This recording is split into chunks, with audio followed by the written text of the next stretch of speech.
It's not just because it was an airplane. It was an airplane full of people.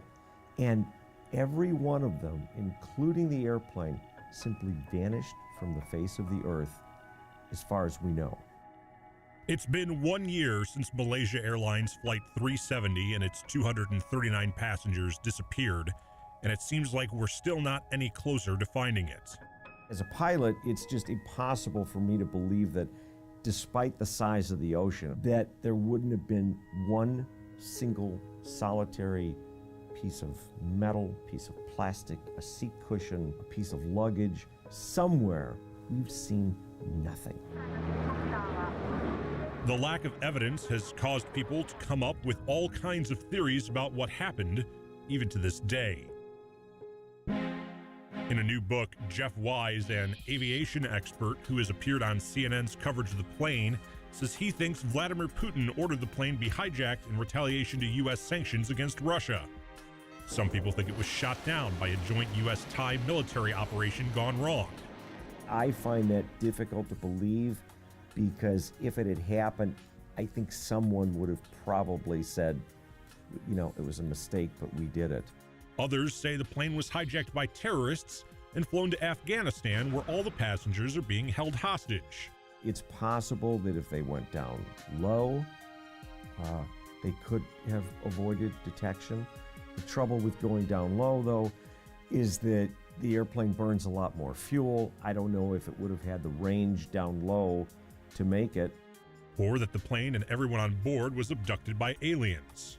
When you can't carry something through to a logical end, it makes people crazy. Case in point, some people believe Pitbull may have predicted the whole thing because of this line in his 2012 song, Get It Started. But from there I was off to Malaysia. 2 passports, 3 cities, 2 countries, 1 day. People believe he's referencing the stolen Australian and Italian passports used by a pair of Iranians to board the plane. And the 3 cities are Kuala Lumpur, Beijing, and Hanoi. And the countries are Vietnam and Malaysia. Well, Pitbull's one of my favorites. Okay, but seriously, we all feel the need to figure out what happened, but why? Humans have a need to take the chaos and put some order to it. When we get a theory that seems to tie all the loose ends up, most people will tell you that it makes them feel calmer, it makes them feel they're part of a community, it makes them feel like they don't feel as out of control. So I think that's why conspiracy theorists have become more mainstream. It's true, these days news networks are letting this kind of speculation hit the airwaves so they can fill a 24-hour news cycle.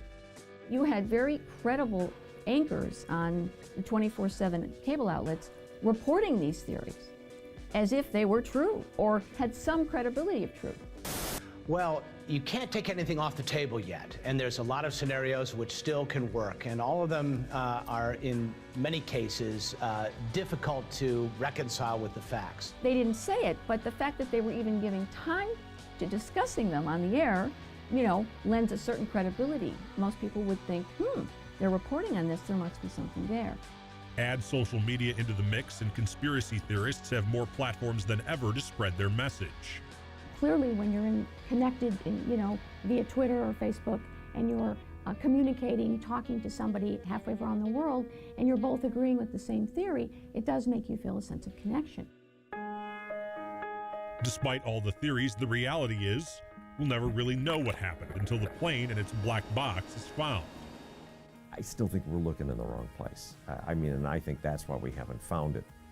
If you never find the box, you never find the data. But it's still there, but I think the chances of finding that box now are about as good as me winning the lottery. Until then, and probably even after, conspiracy theories will continue to thrive because the simple explanation of a plane crashing isn't good enough. That could happen to any of us.